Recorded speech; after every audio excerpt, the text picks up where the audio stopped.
In the beginning, God said, "Be," and it is. God is a placeholder term for truth, for reality. Truth is wise and compassionate. Truth is just. Truth is the master of the day of judgment. What can judge and discern better than truth? We surrender to truth. And in surrendering to truth, we must see reality accurately as it is. So we need to be able to read the signs all around us and within us in an accurate manner, and to analyze them after observing them, to note the patterns, to be able to sift the data, to be able to find what is valuable and practically applicable and beneficial to ourselves and others. This is the path of the prophets. This is the path of humanity. This is the path of spiritual maturation. Spiritual maturation means holistic maturation. Maturation physically, emotionally, intellectually, cognitively, intuitively. You are sacred text. You are sacred text because the whole universe, the whole realm of creation is sacred text. It is all kun, and it is. It is all be, and it is. Divine vibration, divine resonance is threaded through all of creation, including you. You are made of sacred soil. You are made of sacred water, of sacred clay, molded over however long it took by the truth, by all the elements threaded through and that molded you into who you are. You are sacred script. Have you ever read your body? Have you ever been present, mindful, and appreciative, observing the surface of your body and the interior of your body with your mind's eye, with your awareness, with your consciousness? Have you moved your awareness through the framework of the body? Have you observed your thinking process, the beginning of a thought, the stability within the thinking process, and the destructive or dissolution stage of thinking, of the emotive or emotional process? Do you observe your emotions rise and fall, your thoughts rise and fall? Do you observe the impermanence that is threaded through all of reality? Truth is ultimately incomprehensible by our minds. We can't speak truth in the ultimate sense. We can't speak about it in the truly accurate manner, as much as we might try. We have imaginings about truth, but we are to see reality accurately and let go of all of our vain imaginings, of all of our delusions and our deceptive expressions that we've learned from others. When people tell us what the truth is and then we realize that it is not real, then we need to let it go.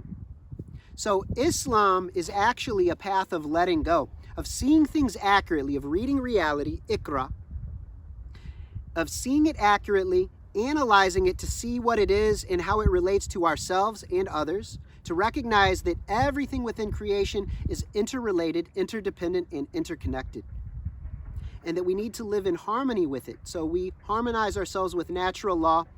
The phrase to fear Allah or to fear God, it means to recognize natural law as it is, and to recognize that to cause any instability, in any disharmonics or disharmony or any toxicity within relationship between self at body and mind levels, in thought, word, or deed, or toward others in thought, word, and deed, toward their bodies, toward their minds, whether they're human or non-human, whether they're Muslim or non-Muslim, whether they're any element of the ecosystem, and to realize that when we break natural law, there is consequence. There's immediate and lasting long-term consequence. There is cause and effect.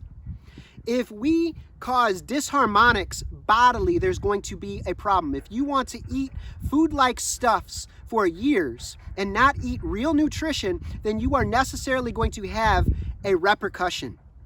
Whether it's diabetes from eating genetically modified sugar from genetically modified sugar beets over the long term, which is unnatural, and we did not evolve to eat this artificial food.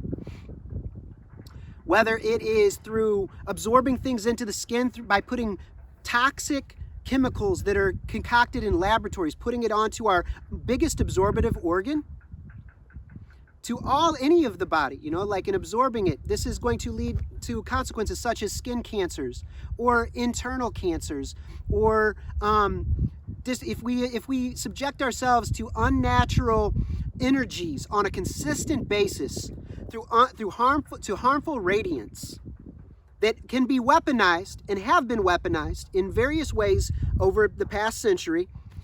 When we subject ourselves to those, we destabilize our neurological functioning, our hormonal functioning, and cause all kinds of problems within the body, and anything that impacts the body automatically impacts the mind. Anything that impacts the body impacts our intuitive way of knowing. We are deeply intuitive creatures by nature. In our pure organic form, we are deeply intuitive and very rational. We are given to reason and to logic. Logic is a systematic way of thinking and assessing and reading and analyzing the world around us and within us.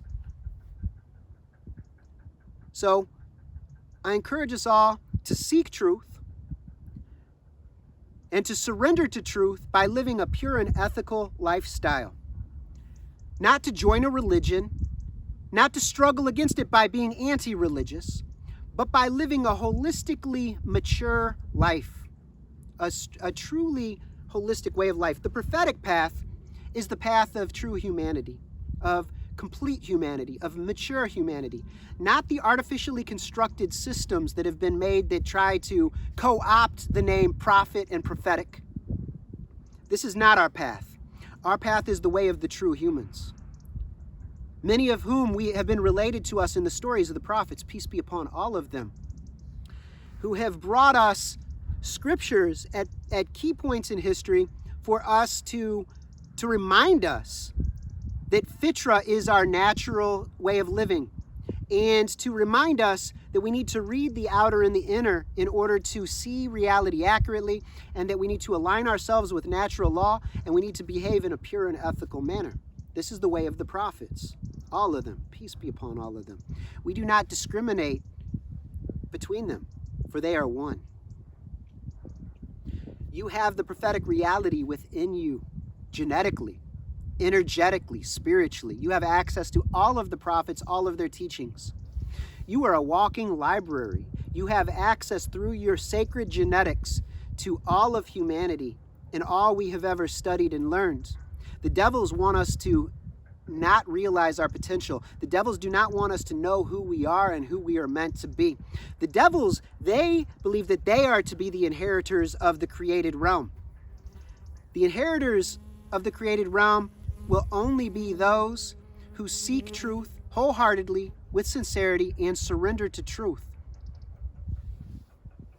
living a pure and ethical lifestyle. Inshallah, may we be amongst them. Till then, assalamu alaikum wa rahmatullahi wa barakatuhu.